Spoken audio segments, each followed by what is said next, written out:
ഇന്ന് Kannur Kerala വിഷന്റെ Kudumbashree awards anchor ചെയ്യാൻ പോകുന്ന വ്ളോഗാണ്. ഈ ഒരു സാരിയാണ് ഞാൻ ഇവന്റിന് കൊടുക്കാമെന്ന് വിചാരിച്ചത്.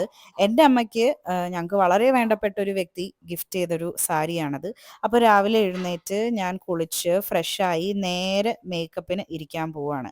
കണ്ണൂർ തന്നെയുള്ള നീതു എന്ന് പറയുന്ന ഒരു മേക്കപ്പ് ആർട്ടിസ്റ്റാണ് എനിക്ക് ഇന്നത്തെ ലുക്ക് ചെയ്തു തരുന്നത്. ഇതാണ് നീതു. നമ്മൾ ഒരു സട്ടിൽ സൗത്ത് ഇന്ത്യൻ ലുക്ക് പിടിക്കാം എന്നാണ് വിചാരിച്ചിരിക്കുന്നത്. ദാ ഇങ്ങനെ മുടിയൊക്കെ പിന്നിട്ട് ഫ്രണ്ടിൽ കുറച്ച് കേൾസ് ഒക്കെ കൊടുത്തിട്ടുള്ള ഒരു ലുക്ക്. മാല സ്റ്റോറീസ് എന്ന് പറയുന്ന ഇൻസ്റ്റാഗ്രാം പേജ് എനിക്ക് അവരുടെ കുറച്ച് മാലകൾ അയച്ചു തന്നിട്ടുണ്ടായിരുന്നു. അപ്പം അതിലേതിടണം എന്നുള്ളൊരു കൺഫ്യൂഷനിലായിരുന്നു ഞാൻ. കാരണം എല്ലാം നല്ലതാണ്, പക്ഷെ ലാസ്റ്റ് ഞാൻ ഈ മാല ഫിക്സ് ചെയ്തു. സോ ഇതാണ് എൻ്റെ ഫൈനൽ ലുക്ക്. ഞാൻ നേരെ വെന്യൂലേക്ക് പുറപ്പെടുകയാണ്. സാധാരണ നമ്മളൊരു ഇവന്റ് നടക്കുമ്പോൾ പരിപാടി തുടങ്ങുന്നതിന് ഒരു 1.5 മണിക്കൂർ മുമ്പ് നമ്മൾ അവിടെ റെഡി ആയിരിക്കണം. കാരണം എന്താ പറഞ്ഞു കഴിഞ്ഞാൽ സ്റ്റേജ് കയറുന്നതിന് മുമ്പ് ഒരുപാട് ഡിസ്കഷൻസ് ഒക്കെ ഉണ്ടാകും. ആൻഡ് എൻ്റെ ഒപ്പം ഈ കാണുന്നതാണ് അബിത ചേച്ചി. She's A producer. ഈ ഒരു മീഡിയ ഫീൽഡിൽ എനിക്ക് എൻ്റെ സ്വന്തം ചേച്ചി എന്നൊക്കെ പറഞ്ഞ പോലെ ഞാൻ സ്നേഹിക്കുന്ന ഒരാളാണ് അബിത ചേച്ചി. Very important person to me.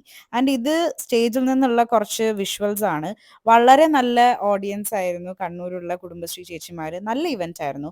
And എൻ്റെ കൂടെ ഉണ്ടായിരുന്നത് ആക്ടർ ആയിട്ടുള്ള അനീഷേട്ടനാണ്.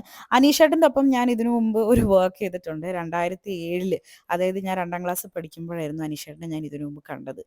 Actually, I feel very honored and blessed to have shared a stage with him after so many years.